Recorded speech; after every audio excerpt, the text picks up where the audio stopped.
宣誓咧都要合乎梁美芬議員期望咧，我諗就唔止3個啦，可能咧就13個、30個咧都唔能夠完成呢個宣誓。嗱，今次我哋討論呢個宣誓嘅問題，首先一樣嘢要指出，就亦都係我當其時，我係陳志全啊，人民力量。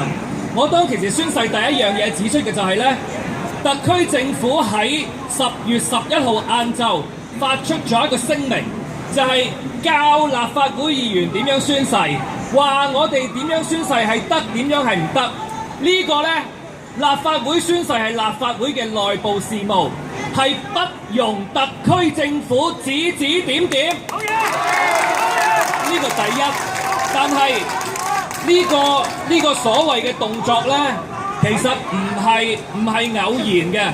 我有理由相信呢，今次特區政府係同保皇黨，甚至係同秘書長係扯貓尾，夾埋嚟到去針對反對派議員嘅宣誓。嗱，點解我有呢個懷疑呢？嗱，大家要討論宣誓呢，其實最重要嘅核心呢，係睇呢個監誓人陳維安，究竟佢喺個監誓過程嗰度，過去、現在、當日針對唔同嘅議員，係咪用一個相同嘅標準同埋執行嘅方法？我哋睇到陳維安第一個喐邊個？佢喐姚松炎議員。嗱，姚松炎議員佢第一輪嘅宣誓的而且確中間係加插咗一啲字，我哋亦都同意夏正民法官當年嘅判詞，係話唔能夠增減字詞，所以咧我哋之前咧都有去同其他議員咧，即係話大家要留意。咁但係當姚松炎議員已經聽咗陳維安嘅指示之後，當佢第二次宣誓咧，佢係原本將嗰個誓詞咧係讀出㗎，只不過係讀出之後咧係加咗自己嘅宣示。但係當其時咧，陳維安咧就已經話佢唔能夠幫佢監誓。當然陳維安好狡猾，或者你話佢好聰明啦，佢冇判佢個誓，佢嘅宣誓有冇效，佢只係話佢自己覺得，因為佢冇跟足個誓詞，所以咧佢就唔能夠行使呢個監誓嘅權力，即係佢褪下一步，我唔幫你監啦，你到時下個禮拜咧就揾個新主席監啦。但係我哋睇到黃定光議員嘅情況又點啊？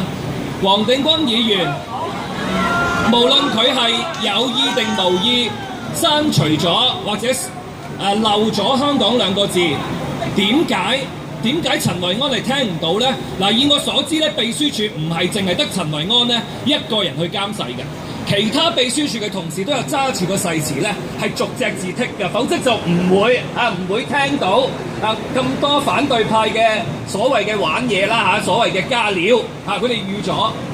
但係點解當保皇黨嘅議員漏咗兩個咁重要嘅字，會係不知不覺，係之後傳媒先至指出呢個陳維安其實係要向公眾道歉，亦都要去解釋究竟佢嘅安排、佢嘅部署係點樣，點解會做到呢個手法？係咪我哋合理嘅懷疑？喂，你係選擇性針對嘅啫喎，你針對民主派、針對反對派嘅議員，而建制派嘅議員咧，如果你話發音，你同我講張華峰宣10次都宣唔到啊！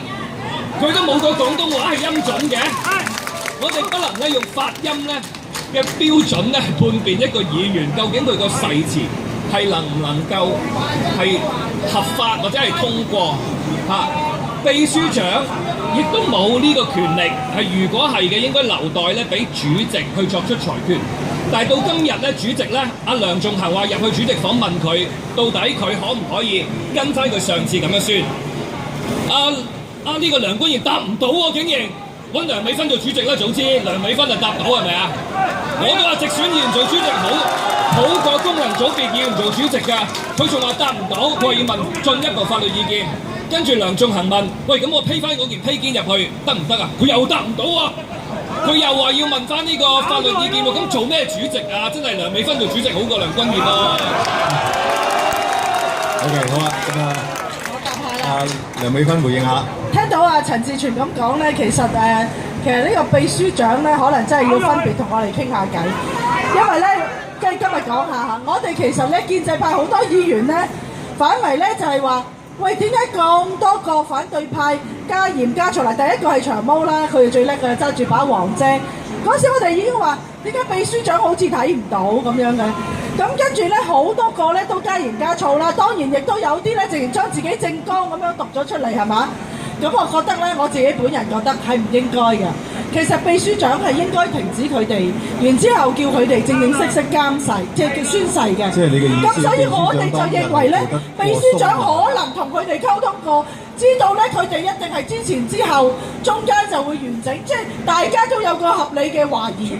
因此我哋就做咗個觀察，我哋認為陳維安係太鬆喎。如果你問我哋覺得佢有好多個，即係好，你俾阿梁美芬繼續講落去嚇。唔係，我講嘅嘢，我相信你哋有興趣聽啦，因為聽完陳支持你聽到。好，我哋聽下梁美芬議員繼續講落去嚇。係因為咧，我哋係代表咧嗰個銀仔嘅兩邊，即係陳志全咁樣睇到呢個問題，但係可能我哋建制派就睇到另外一個問題，點解？